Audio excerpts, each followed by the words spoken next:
What's going on, world? I am Wesley from ACONNECTIONTV, the network, and you are about to tune in to my review of ABDC. Now, people out there, don't be crazy mad with me. Some of y'all was hitting me up like, where's the America's Best Dance Crew review?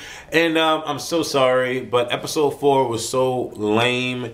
And I was so aggravated that Request and Street Kingdoms were in the bottom 2. But, I mean, anyways, besides, the episode was just whack. It was just whack. I couldn't review it, so I apologize. But what I will say is that you know, it sucked that Request had to leave, because between the two, Street Kingdom and Request, I don't think that Street Kingdom should have won based on those performances.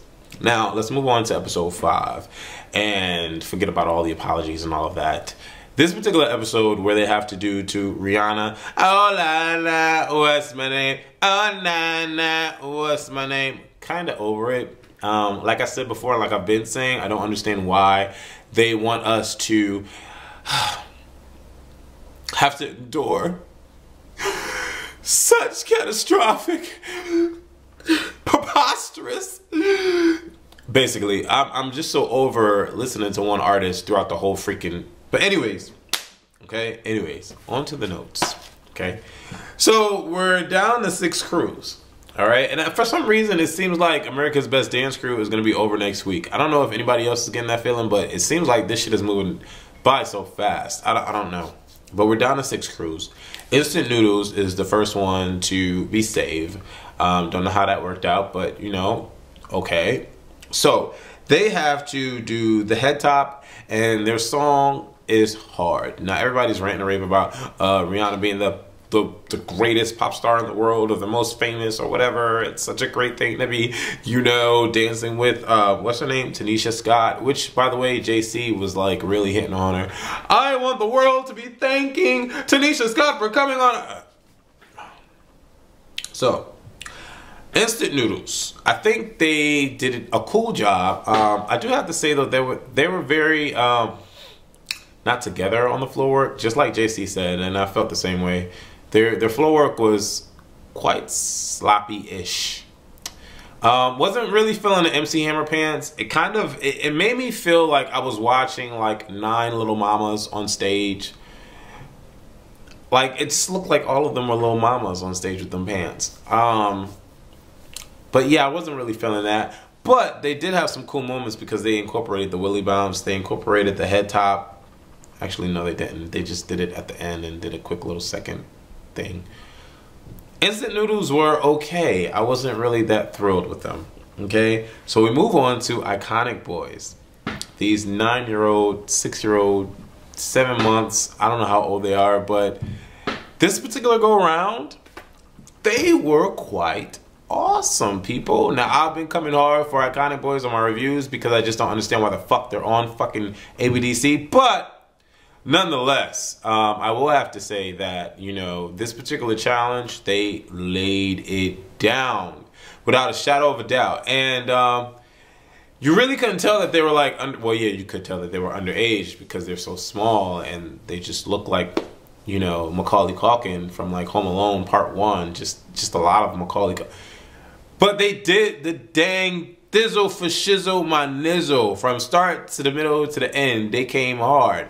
And their particular challenge was the Give It a Run, and they danced the Only Girl in the World. Now, the Give It a Run was hot. Like, these guys, they really came out with some energy. The microphone thing, singing to the microphone. Then T-Money, which is, I guess, what his name is, or whatever, did the Oh My swing when he came in the middle, and it was just hot. Like, the energy was great, the stunts were great, they were on point, the precision was nice. But I do have one question. My question is, well, actually, I don't think it's a question, but more or less a statement. I would have to guess that they performed twice in front of the audience. The reason why I say that is because the performance I saw from Iconic Boys, they didn't have any hiccups. But what JC said during the judging was that they pointed out when the 2 kids did the 2 handstands with the handshake, one of them fell. I don't know about y'all, but I didn't see that on what actually aired on my television. And I didn't see that online when I looked at it again. So it's like the editor played a clip of the first rehearsal. I don't know how that works, but I didn't see him mess up and fall. So I don't know if that was a hiccup or not. But Iconic Boys were hot. Like, they were the top 3 today. Like, by far top 3, because they had rhythm and they had soul, and like 19 little white boys with soul. Like, that's so hot. Next group is I Am Me. Now, freaking I Am Me. This is one of the most unique groups on this particular season. What is there? How many are there? There's I want to say there's 4 unique groups this particular season. I Am Me for their brain banging. Okay, Iconic Boys because they're just kindergarten age. Funk Crew because they're all around dancers, which you really don't have that this particular season, but they're all around dancers. And then Street Kingdom because they have the crump. Like, those are the 4 unique crews. Everybody else really wasn't unique. Like, there was nothing really about them. I mean, 787 is from Puerto Rico, but I mean, Requesters from wherever the hell they were from, and there was nothing unique. But anyways, I say that to say this. I Am Me is not the crew to mess with. Like, they're completely insane with what they come up with. Their task was to do the Spider-Man, and they had the song S&M. Now, Olivia, who's 15, which I didn't really know until Lil Mama blurted that out. But she was the Spider-Woman because they had to do the Spider-Man. I don't know why they couldn't do the Spider-Man. I mean, you know, it's all about... But they were all like... I'm like, come on. Like, that's my type of dance anyway. Like, y'all... Well, y'all don't know, but I can get into some dance hall. Y'all need to check out my... I think I deleted that video. Never mind. But anyways... Awesome. The surfing thing at the beginning, when she was surfing on the guys and the guys were moving back, was tight.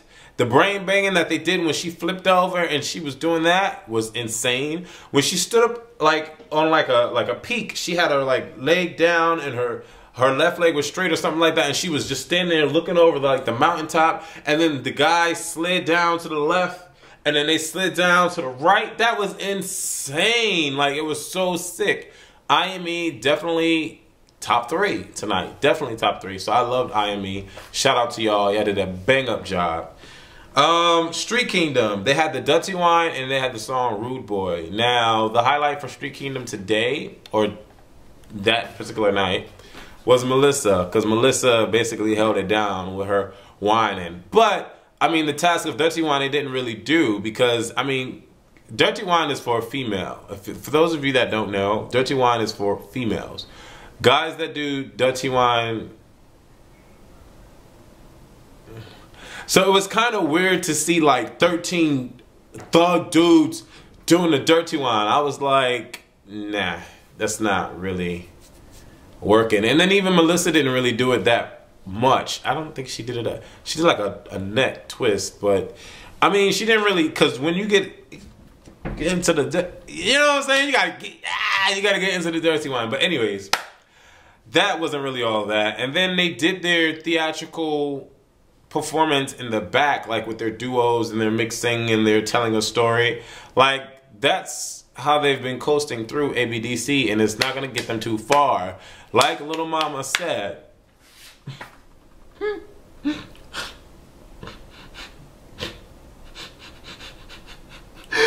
Y'all represent the streets. Yeah, we know that, Little Mama. We don't need you to tell us that. But because they represent the streets, I think that they should go harder. Like the concept of crumping and, you know what I'm saying, veins popping out the neck. Like Melissa didn't want to do no Dirty Wine and popping her booty as she was doing. She wanted to, you know, bow, bow. Like, and I just don't know how they're going to incorporate this. Like, I don't know. Like, oh my God, it's so frustrating. And I think that's why Lil Mama was... But it's just so freaking frustrating to see Street Kingdom perform and they not perform. Like, if that makes any sense. For those of you that understand the whole crumping and what I'm trying to get at, like, I want them to incorporate everything. Like, be all choreography. But it's hard because they're not. Like, they just know crump. Like, if there was a crump battle, like, of course they would win. But this is a dancing competition and they need to incorporate everything. So... Street Kingdom was cool, but you know, I just want them to bring it hard because I'm repping them so hard and I want them to rep. Next was Funk Phenomenon. They had the Chaplain and they had Please Don't Stop the Music. Now when that song first came out, I was a freak for that song because it was just so gay and I'm like, yeah. But it was awesome. Like, I love that song. And the Chaplain was cool. I didn't really see them do the Chaplain. They did a lot of other shit though. And Funk Phenomenon, like, you guys are a phenomenon. And I just don't know what else to say about you guys. You're so well-rounded as a crew that I'm so glad that you're still on America's Best Dance Crew because you're the one crew on America's Best Dance Crew that incorporates so many different types of dance styles and y'all do it so effortlessly. It's ridiculous. Like, all of you guys do it. It's not just one person. It's not just this person. You all do it. That dude that did the jump handstand, I ain't never seen that on ABDC. Okay, that's why they're unique. That's why they're a part of my list of unique entertainers on ABDC Season 6. The Superstars, Stars of the Season, whatever the fuck that lame-ass title is. But, yeah, those guys are awesome. Like, they incorporated the Willy Bounce. They incorporated the Heel to Toe. They incorporated everything, like, for the most part. And it was nice to see it. The Spider-Man, they even did the Spider-Man. It was awesome. Needless to say, it was awesome. And they all pulled together quite well. And then at the end, where the B-boy guy did the handstand and they all pointed to their man, it was nice. And the one thing I like about Funk Phenomenon is that they're a unit. Like, they always showcased each other in all of their dances. Like, they're a freaking unit. Similar to IME. Like, when you see IME, you know they're a crew. When you see Funk Phenomenon, you know that they're a crew. They're tight. So I appreciated Funk Phenomenon. They're my top three. My top three are Funk Phenomenon, IME, and Iconic Boys. Can you believe I'm putting Iconic Boys in my top three? But they deserved it. They were hot. And then you have a 787 crew. They had the Gala Step and What's My Name was the song that they had. I really wish that Perry was in the crew so I can see like the full capability of all of the crew members. But you know, Perry broke his leg and he wasn't able to be in the thing. Now last week he did the wheelchair bit. Now that was awesome. I could have reviewed that, but I mean that was a highlight. But 787 didn't really make it. Now unfortunately Funk Phenomenon and 787 were the bottom two this particular week. I don't see how, but they were. Okay. And between the two, 787 got the boot and Funk Phenomenon got saved by the judges. Great call, because that would have been dumb if you... Well, not to say that anything bad about 787, but I mean, Funk Phenomenon, like, come on. They're a phenomenon. Anyways, so 787 is not on anymore. Okay? So now we have 5 crews. Funk Phenomenon, Street Kingdom, Iconic Boys, IME, and Instant Noodles. Now, right off the bat, yeah, y'all know who should be the top 3. I'm not going to tell you who should be the top 3. Y'all already know who should be the top 3. So let's make them the top 3 people. I definitely want to see a battle between IME and Funk Phenomenon. Like, that battle is going to be insane. But I honestly feel that Street Kingdom still has a chance to like bring it back together. I mean, I hope. You know what I wish? I wish Eclectic Gentleman. Is it Eclectic? Yeah, Eclectic Gentleman. I wish Eclectic Gentleman was still on because they could have brought some different things, and I just wish they were still on. So, I'm Wesley from ACONNECTIONTV, the network. I do a lot of different things on this particular channel. So, if you only watch me for the ABDC reviews, I'm glad that you watch me, and I'm glad that you're subscribed. But you need to check out everything else that I do on here because it's not just this that I review. And I play different characters, and I have a cartoon now on here, and I have clothing, and I have dance videos and cooking lessons and all of that stuff. Like, there's a lot of crap on ACONNECTIONTV, the network. So let's network.